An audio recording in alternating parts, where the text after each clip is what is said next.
Hi everyone, good morning সবাই রে। তো দেখো আমি ঘুমের থেকে উঠতে গেছি আজকে তাড়াতাড়ি। ওখানে বাজে ফার্স্টার মতো না, ফার্স্টই বাজে।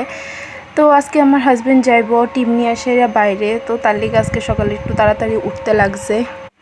তারপর এদিকে আমার হাজব্যান্ডও রেডি হয়ে গেছে বাইরনের লেগা, কারণ ওটো আয়া পড়ছে। তো ওখানে ব্যাগ চেক করে লইতেছে সব কিছু ঠিকঠাকভাবে লইছে নি। তো এদিকে সব কিছু ঠিকঠাকভাবে লইয়া লাইছে, দেখ করতেছে আর আমারে কইতাছে এটা লইছি নি। শেষ রেডি। ওখানে আমার হাজব্যান্ড যাইবো গা। তো হাজব্যান্ড বাইরে গেলে গা ওখানে আমিও রেডি হয়ে যাবো, কারণ আমি যাবো আজকে বাবার বাড়ি। হাই এভরিওয়ান, গুড মর্নিং সবাই। তো তোমরা সবাই জানাই আমার আরও একটা ব্লগে অনেক অনেক স্বাগত। তো অক্ষণ বাজে ফোন একটা। তো আমার হাজব্যান্ড তো গেছে গা। তো ওখানে আমিও ব্যাগটা গুছামু, কারণ আমি আজকে যাবো বাবার বাড়িতে।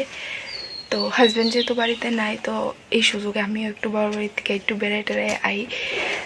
তো ছেলে এখন ঘুম থেকে উঠছে, তো ছেলের ওখানে তেল মালিশ করে দেবো। আর দেখো বিছনা তুলছি না, বিছনা তুলুম। আর এদিকে সব কিছু রেখে দিছি, মানে বিছনা তুলুম, বালিশ টালিশ সব কিছু রেখেছি। আর ওই দেখো আমার ব্যাগ গুজা নিয়ে গেছে, কারণ আমি তো আজকে বাবার বাড়িতে ঘুরতে। রেডিও এসে আমরাও বাইরে গেছি, গাড়ি পড়ছিল। তো গাড়ি করে এসে আমরা যাইতাছি গো বাবার বাড়ি যাওয়ানোর সময়। কত মজা লাগে বাবার বাড়ি যাইতেছি, কিন্তু আসার সময় ঠিক ততটাই কষ্ট হয়। কি করুম, কিছু করার নাই, এটাই মেয়েরার জীবন। আজকের ব্লগটা বেশি একটা বড় হইতো না, ছোট্ট মোট্ট একটা ব্লগ, কারণ সকালে এমন কোনো কিছু আমি শ্যুট করছি না যে ব্লগে দেখামো। তো তার লিগে ছোট্ট একটা ব্লগই হয়েছে আজকে। আর বন্ধুরা এদিকে দেখো আমার ছেলে, হ্যাঁ অন্য দিন ঘুমাই জায়গা গাড়িতে উঠলে, আর আজকে গাড়িতে উঠে সে রাস্তাঘাট দেখতেছে যে কেমনে গাড়ি যেতেছে, সব গাড়ি বাইক যা আছে সব কিছু হ্যাঁ দেখতেছে বয়ে বয়ে। তারপর এদিকে আই পড়ছি আমি বাড়িতে। তো ছেলে যেতেছে হ্যাঁ দিদার লগে। আর এই দেখো আমি, আর এটা হচ্ছে আমরা গলি, আমরা বাড়ি যাওয়ার গলি এইটা।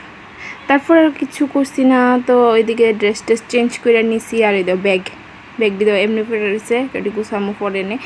আর এদিকে আমার ছেলে ঘুমাই দিছে। তারপর এখন আর কি করুম, এখন আর কোনো কিছু না, বাবার বাড়িতে আইসি রেস্ট করুম। তারপরে কিছু শ্যুট করছি না। তো সন্ধ্যার সময় আমার বানাইছিল ম্যাগি। আর ওই দেখো আমার ছেলে ঘুম থেকে ওইটা খেলতেছে। তো আজকের ভিডিওটা এতটুকু পর্যন্ত। তো কেমন লাগছে অবশ্যই কমেন্টে জানাইও। আর হ্যাঁ, আমি যেহেতু বাবার বাড়িতে আসি, তো বাবার বাড়ির ব্লগও আমি শেয়ার করব।